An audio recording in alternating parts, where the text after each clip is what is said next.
Well, welcome back. I appreciate you taking a look at another one of my paintings.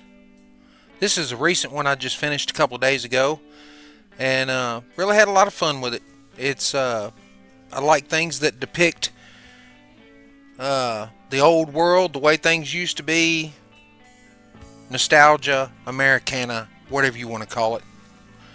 But that's my style, and I have a relationship with the little town I live near here in Arkansas, Mountain View.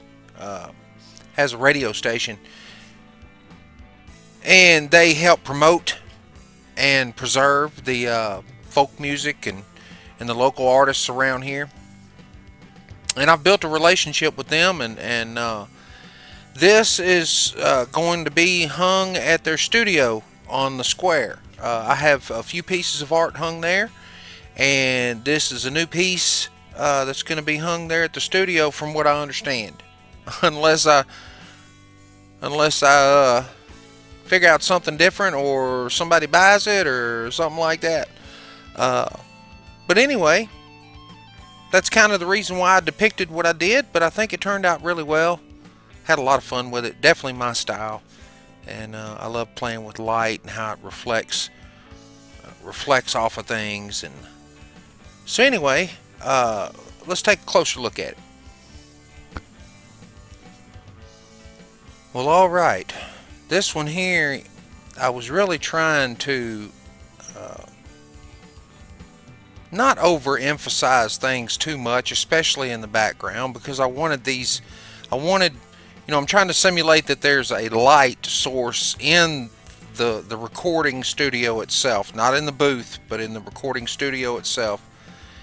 And a lot of these old recording studios, because they were recording a lot of people in that played old time music and stuff like this, where none of the instruments are electrified. They usually would just hang a single microphone down in the middle of the room that was a pretty sensitive microphone. And that's why a lot of times when you see bluegrass or folk music, different instruments, different people playing different instruments will step towards the microphone at different parts of the song, so that that instrument is showcased a little more, simply because they're all being recorded by the same microphone many times. But I was trying to depict that here, and I kind of played off of the idea of it being an old studio with signs, about being quiet and keep the doors shut. And these are like old photos of like other artists and other people that have recorded there. And I got some license plates kind of hanging on the wall back there.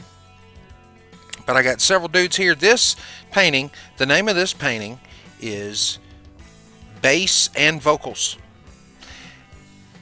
The idea of this sprung from a conversation with my wife. I told her that I needed to do a new piece, and we were talking about different instruments and different musicians and things, and what I could do that many people didn't do. And we got to talking about how the bass player in many bands doesn't get very much recognition.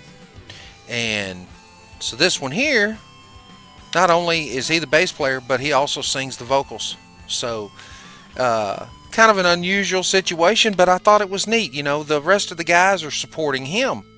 And so you got a guy back here on guitar. You got another one here playing a mandolin, or at least that's kind of what I was going for. And a fiddle over here, but they're in support of him.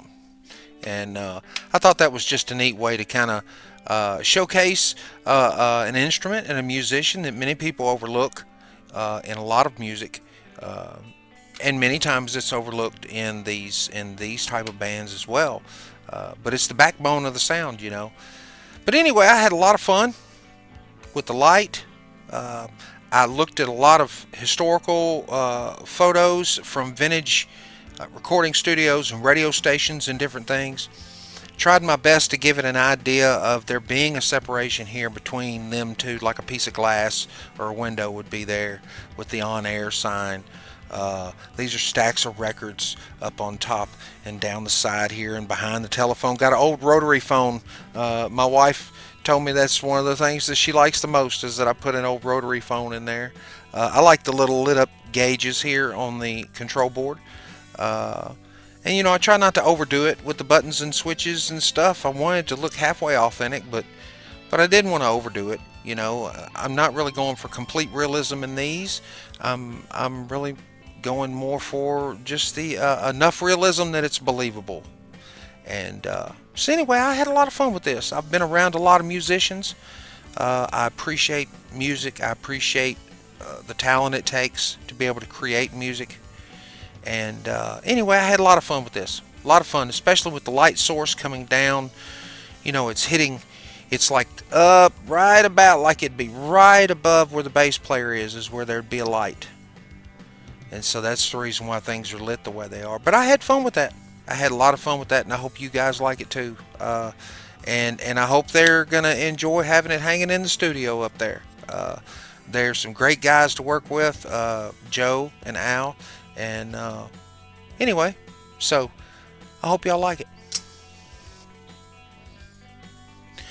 Well, alright, man. I hope y'all enjoyed that. And man, I look forward to doing some more stuff along these lines. I enjoy these things and capturing these scenes and trying to preserve some of the way things used to be. Maybe, I don't know, but I'm enjoying them.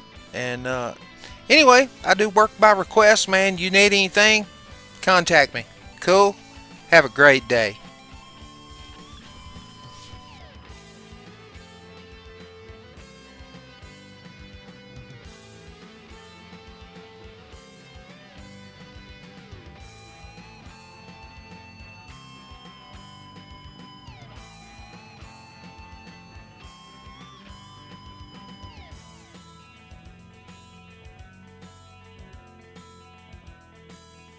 Real art, nothing artificial.